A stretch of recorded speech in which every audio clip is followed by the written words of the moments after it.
کتنی جنگیں ہوئی جن میں آقا علیہ السلام خود تشریف نہیں رکھتے تھے، حضور مدینہ میں ہیں، غلام میدان کارزار میں شہید ہوئے، حتیٰ کہ بیر معون کا واقعہ جو میں نے آپ کو سنایا، جن 70 غلاموں کو حضور نجد کی طرف تبلیغ کے لیے روانہ کر رہے تھے اور راستے میں ایک ظالم قبیلے کے لوگوں نے بے دردی کے ساتھ ان کو شہید کیا، آقا علیہ السلام ان غلاموں کے لیے روتے رہے، ظالموں کے لیے بد دعائیں کرتے رہے، سب کچھ کرتے رہے، لیکن آقا علیہ السلام نے ان کی غائبانہ نماز جنازہ نہیں پڑھی، غائبانہ نماز جنازہ نہیں پڑھی۔ وہ حبشہ کے جو نجاشی بادشاہ تھے، جو حضور کے غلام تھے، حضور کا کلمہ پڑھ لیا تھا، آقا علیہ السلام نے ان کی نماز جنازہ پڑھی، اور وہ کیسے پڑھی وہ حدیث پاک سنیں ذرا۔ حضرت عطا رضی اللہ تعالی عنہ سے روایت ہے، اور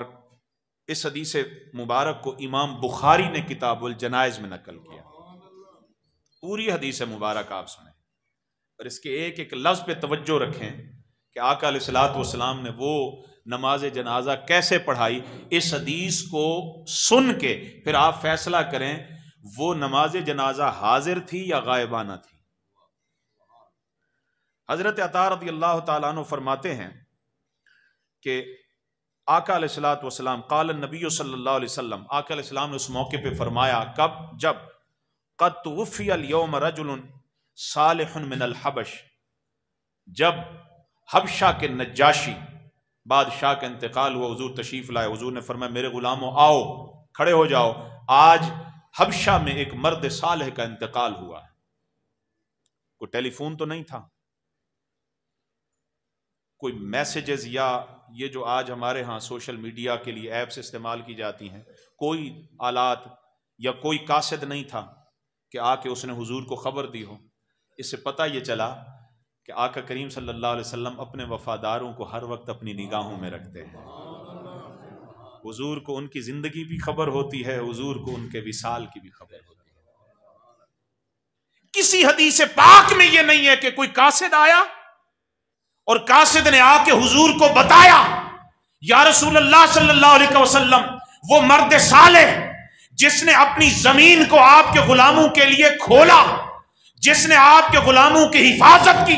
جس نے آپ کے غلاموں کو پناہ دی، جس نے آپ کا کلمہ پڑھا، جو آپ کے نکاح حضرت ام حبیبہ کے ساتھ جو آپ کا نکاح ہوا اس کا وکیل بنا، اس مرد صالح کا انتقال ہو گیا ہے۔ حضور کو کسی غلام نے آ کے خبر دی ہو اور حضور نے پھر غلاموں کو فرمایا ہو، ایسا کہیں اشارہ نہیں ملتا۔ اشارہ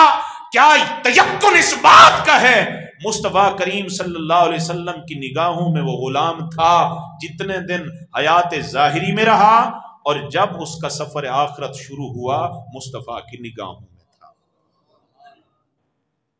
آج بھی اگر کوئی حضور سے وفاداری کر لے، آج بھی حضور کی نگاہوں میں رہتا ہے۔